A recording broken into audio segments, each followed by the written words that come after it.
Bismillahirrahmanirrahim. Assalamualaikum warahmatullahi wabarakatuh.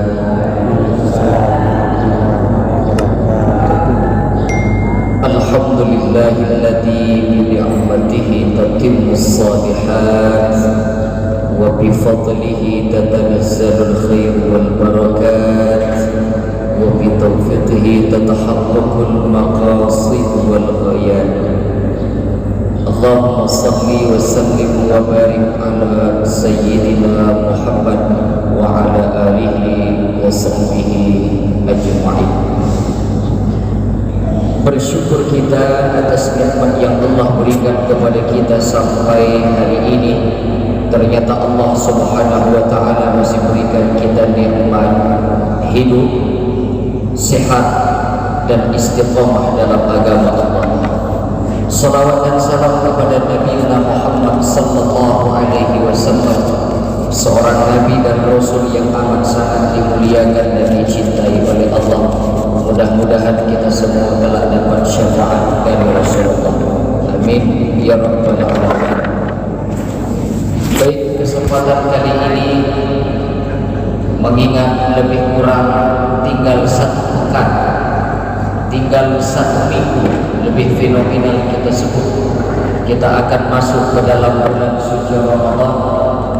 Maka hari ini sejenak kita akan berbicara tentang amalan-amalan yang akan nanti kita isikan di dalam bulan suci Ramadan. Maka insya Allah amal kita itu berangkat dari keikhlasan kita dalam ibadah kepada Allah Subhanahu wa taala. Ternyata hari ini kita masih berada di bulan Sya'ban. Ada bulan bernama Muharram, artinya bulan haram. Ada bulan bernama Safar. Setelah Muharram, Safar. Safar itu artinya kosong. Kita harus kosong dari dosa. Setelah itu ada Rabiul Awal, itu artinya musim semi, 2 bulan. Setelah itu Jumadil Awal, itu pun disebut bulan beku asalnya, karena itu musim kering, 2 musim juga. Setelah itu Rajab. Rajab itu bulan mulia. Sya'ban artinya bulan kelompok. Kebiasaan orang Arab di bulan Sya'ban mereka kembali ke kelompok mereka. Setelah itu Ramadan. Ramadan itu bulan panas, membakar, karena memang posisi Ramadan itu biasa cuaca lebih panas. Setelah itu Syawal. Syawal artinya meningkat, artinya orang-orang yang beribadah di bulan Ramadan, maka untuk melihat kualitas ibadahnya pasti kalau di bulan Syawal meningkat, karena Syawal itu artinya meningkat. Setelah itu ada Dzulqa'dah. Dzulqa'dah itu artinya bulan duduk. Kenapa disebut bulan duduk? Tak boleh perang, karena setelah Dzulqa'dah ada Dzulhijjah. Muslim itu akan berangkat naik haji ke Baitullah. Nah, hari ini kita masih berada di bulan Syawal. Ternyata 2 bulan sebelum Nabi masuk ke dalam bulan suci Ramadan, ternyata Nabi itu berdoa, "Ya Allah, berkahi kami di bulan Rajab, berkahi kami di bulan Sya'ban, sampaikan kami ke bulan suci Ramadan." Menurut sebahagian ulama ini hadis lemah, tapi kita tidak bahas ini lemah, tapi kita tidak kaji ini dhaif. Tapi ini seharusnya memotivasi kita. Kalau Nabi sallallahu alaihi wasallam, beliau adalah maksum, beliau tidak berdosa, jangankan rezeki, beliau surga saja sudah dijamin oleh Allah. Tapi ternyata Rasulullah itu mohon kepada Allah agar disampaikan ke bulan suci Ramadan. Maka apalah agaknya yang kita isikan dalam bulan suci Ramadan kalau Rasulullah saja sangat merindukan agar sampai ke bulan suci Ramadan. Maka pertama kita isikan dalam bulan suci Ramadan siap. Siap ini bukan bahasa kita, bukan bahasa Arab, bahasa Arab. Siap padanan katanya imsak, artinya menahan Siam itu bukan sekedar menahan tidak makan, tidak minum, tapi menahan seluruh anggota badan. Menahan tangan, jangan berdosa, jangan maksiat. Menahan mata, menahan lisan, menahan telinga, menahan langkah. Semua ditahan karena kita sedang berpuasa. Menahan diri dari berbuat dosa, menjaga anggota badan agar mereka tetap puasa. Maka inilah sebab kenapa di dalam bulan suci Ramadan ternyata ada orang-orang dalam bulan suci Ramadan itu tak ada satupun anggota badannya berdosa. Lisannya tidak berdosa, tangannya, telinganya, kakinya, semua tidak berdosa. Kenapa mereka begitu hebat sampai tidak berdosa dalam bulan suci Ramadan? Ternyata mereka tidur. Dari selesai subuh, asar mereka baru bangun. Jadi banyak fenomena seperti ini adalah bulan suci Ramadan. Maka tak ayal sebenarnya kalau dalam Ramadan itu banyak ternyata orang-orang tidur. Dan tak salah dengan tidur itu. Kalau lelah, kalau letih, kalau capek, silahkan tidur. Tapi ada mereka yang saya tanya, kenapa banyak tidur dalam Ramadan? Mereka jawab dengan satu hadis Nabi, naumus shahib ibadah. Tidurnya orang berpuasa itu ibadah, Ustaz. Jadi hadis ini lemah. Hadis lemah itu kekuatannya hanya boleh dipakai untuk memotivasi beramal, jangan untuk memperbanyak tidur. Tak ada yang dilarang tidur di tengah Ramadan. Kalau letih, kalau lelah, silahkan untuk tidur. Tapi kalau memperbanyak tidur karena hadis ini agaknya keliru. Karenanya dalam Ramadan itu bulan jihad namanya, menampakkan kesungguhan kita dalam ibadah kepada Allah. Maka nanti yang dimaksud dengan siam itu bukan sekedar tidak makan, tidak minum, tapi kita itu riyadhah, melatih tangan kita pun tetap puasa, melatih mata kita tetap puasa, tak boleh memandang yang haram, melatih lisan. Karena banyak orang puasa itu, kata Nabi SAW, tampaknya tak makan, tak minum, tapi Allah tak berhajat membalas pahala puasanya. Apa sebab? Dusta. Apa sebab? Berbohong dia. Maka kata Nabi, man lam yada' qaula zur, siapa yang tidak meninggalkan sumpah palsu, dusta, bohong, maka Allah itu tak berhajat membalas puasanya. Dia tak makan, tak minum di tengah Ramadan, tapi berbohong dia, maka sebenarnya Allah tak berhajat balas puasanya.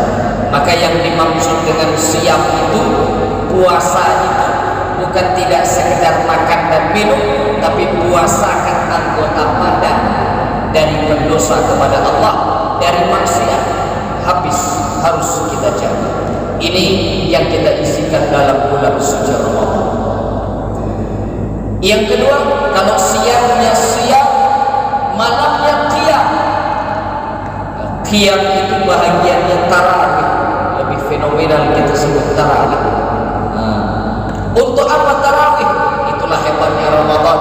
Puasanya pengampun dosa. Man shoma Ramadan, siapa yang berpuasa dalam Ramadan, berangkat dari keimanan, berharap hanya kepada Allah, Allah ampuni dosa. Siangnya pengampun dosa, malamnya, maka kata Nabi, man qama Ramadan, siapa yang qiyam, bangun dia di malam-malam Ramadan, dia hidupkan malam-malam Ramadan. Untuk apa? Agar Allah mengampuni dosanya, tapi tetap berangkat dari keimanan dan penuh pengharapan kepada Allah. Jadi ternyata siang mengampun dosa, malam pun mengampun dosa. Itulah Ramadan. Maka nanti malam-malam Ramadan sejak dini, sejak sekarang jaga kesehatan agar kuat ibadah. Siangnya ibadah, malam pun kita isi dengan ibadah qiyam. Maka ini yang kedua. Yang ketiga, pertama siam puasa, kedua qiyam, bangun malam-malam Ramadan, hidupkan malam-malam Ramadan. Yang ketiga, isikan dalam Ramadan itu dengan mengkhatamkan Al-Quran. Kita ini ikut, kalau di tempat kita di Indonesia umumnya, di Aceh khususnya, kita itu ikut madhab Syafi'i, Muhammad bin Idris Asy-Syafi'i. Cara ibadah kita ikut beliau. Tapi kalau ternyata dalam Ramadan kita tidak ikut beliau, agaknya kita malu. Kenapa? Ternyata Imam Syafi'i itu mengkhatamkan Al-Quran dalam bulan Ramadan itu 60 kali. Jadi agaknya malu kita. Kalau Imam Muhammad bin Idris Asy-Syafi'i beliau khatamkan Al-Quran 60 kali dalam bulan suci Ramadan. Maka kalaulah kita tidak khatam, 1 kali khatam saja dalam Ramadan itu, padahal tiap malam di kampung-kampung, bilal-bilal kampung, bahkan di Masjid Agung ini biasa kita memperdengarkan satu ayat dari ayat Al-Quran. A'udzubillahi minasyaitonir rajim. Syahrul Ramadan alladzi unzila fihi al-Quran. Itu diulang tiap malam-malam Ramadan. Bulan Ramadan itu bulan turunnya Al-Quran. Kalau Ramadan bulan turunnya Al-Quran, maka kita yang membaca, kita yang mengamalkan, kita yang menjaga. Kalau sekedar membaca saja tidak khatam, malu agaknya kita. Tiap malam ayat itu diulang, tapi ternyata kita tidak mampu mengkhatamkan Al-Quran. Maka nanti amalan ketiga yang kita isikan dalam Ramadan, khatamkan Al-Quran. Maka kata Nabi, yang mahir-mahir membaca Al-Quran, yang bisa membacakan Al-Quran benar cara bacanya, tajwidnya, makharijul hurufnya, bisa dia bedakan ini ta, ini sa, ini sya, ini sod, bisa dia bedakan. Mahir dia, alladzi mahir bil Quran, mahir dia membaca Al-Quran. Ma'as safaratil kiramil bararah, kata Nabi, dia bangkit dengan malaikat. Dia pun bingung. Begitu bangkit, lihat kiri kanan toleh, pandang ke depan toleh, ke belakang. Malaikat ternyata. Kenapa aku bangkit dengan malaikat? Mahir membaca Al-Quran. Maka ini keistimewaan Al-Quran itu sendiri. Lah Ustaz, kami ini tak mahir baca Quran. Baca Quran saja kami terbata-bata. Ternyata Nabi juga menjelaskan, alladzi yaqra'ul Quran wa yatadabbar. Terbata-bata membaca Al-Quran, sulit melafalkan, sulit membedakan ini ta, ini sai, ini ja. Sulit membedakan ini ta, ini sa, ini sya, ini sad. Sulit dia membacakan dan membedakannya, tapi tetap dapat 2 pahala. Kata Nabi, lahu ajrani. Pahala pertama membacanya, pahala kedua karena tetap mengulangi agar bacaan itu benar. Maka orang terbata-bata membaca Al-Quran pun dia tetap dapat 2 pahala.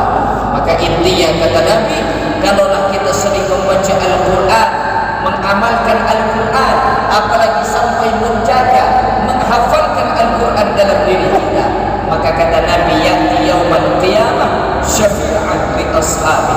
Maka Al-Quran itu datang jadi pembela, dia datang memberikan syafaat kepada mereka yang senantiasa membaca, mengamalkan dan menjaga Al-Quran itu sendiri.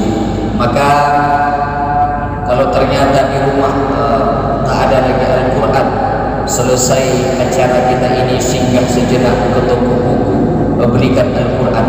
Tak tampak lagi Ustaz, mata kami ini tak terang, belikan kacamata. Yang jelas khatamkan Al-Quran. Imam Ahmad bin Hanbal, lebih kita fenomenal kita kenal Imam Hambali. Imam Hambali itu mengkhatamkan Al-Quran hanya dalam sebahagian malam, hanya semalam saja dalam tahajud. Beliau bangun, Allahu Akbar.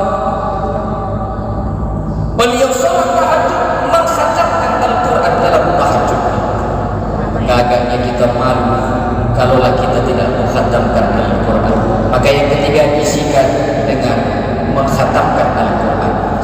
Yang keempat, Pertama, siang puasa, siang Ramadan, malamnya qiyam, malam-malam Ramadan hidupkan tarawih. Yang ketiga, khatamkan Al-Quran. Yang keempat, apa amalan yang kami isikan dalam bulan suci Ramadan? Sedekah, berbagi dalam bulan suci Ramadan. Maka sedekahlah walau hanya dengan sebotol aqua, sebotol air mineral. Sedekahlah walau hanya dengan sebutir kurma. Karena sedekah dalam bulan Ramadan itu amat sangat dahsyat, luar biasa. Maka dalam Ramadan, kalau di kampung biasa saya sampaikan, yang pelit-pelit Ramadan ini tidak usah pelit. Kalaulah kita melirik naik ke atas, begitu indah, mewah, megah masjid ini. Apa di atas agar panas yang menyengat tak masuk ke masjid? Andai saat ini, detik ini hujan deras, kita yang dalam masjid ini tidak akan kena guyuran hujan. Apa sebab? Karena di atas sana ada atap.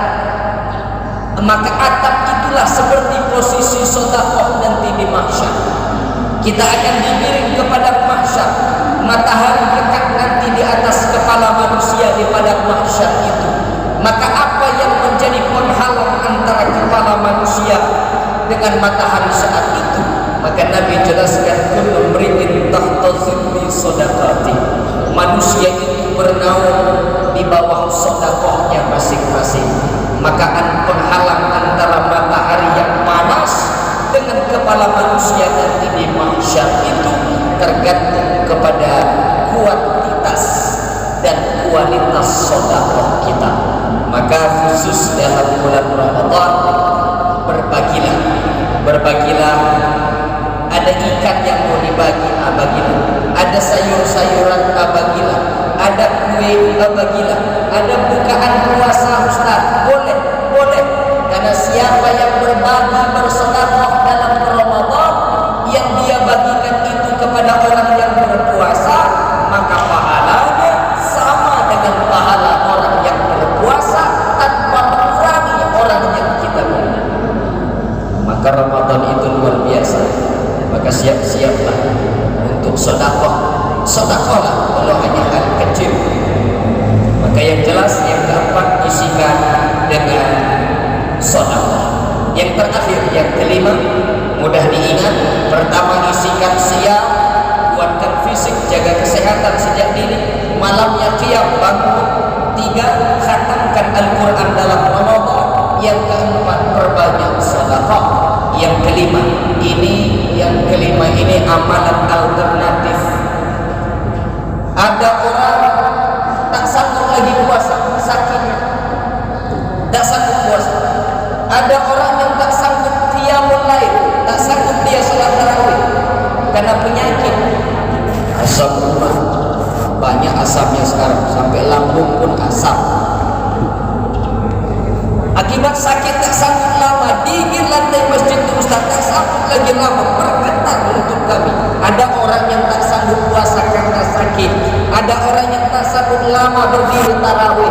Ada orang yang tak mahir baca Quran, atau bahkan mungkin tak pandai dia membaca Al-Quran. Ada orang yang tak mampu bersedekah. Maka ada amalan alternatif dalam Ramadan. Apa amalan itu, Ustaz? Berbanyak zikir kepada Allah Subhanahu wa ta'ala.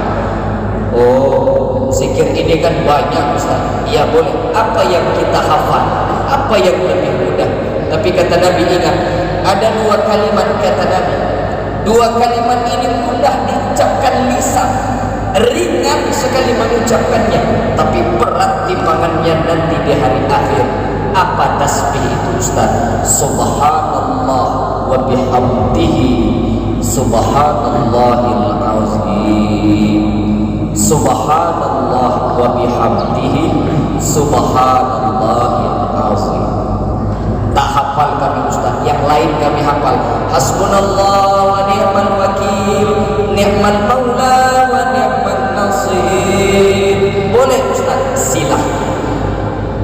La ilaha illa anta subhanaka inni kuntu minadh dhalimin. Kami hafalnya itu Ustaz? Boleh Ustaz, silahkan.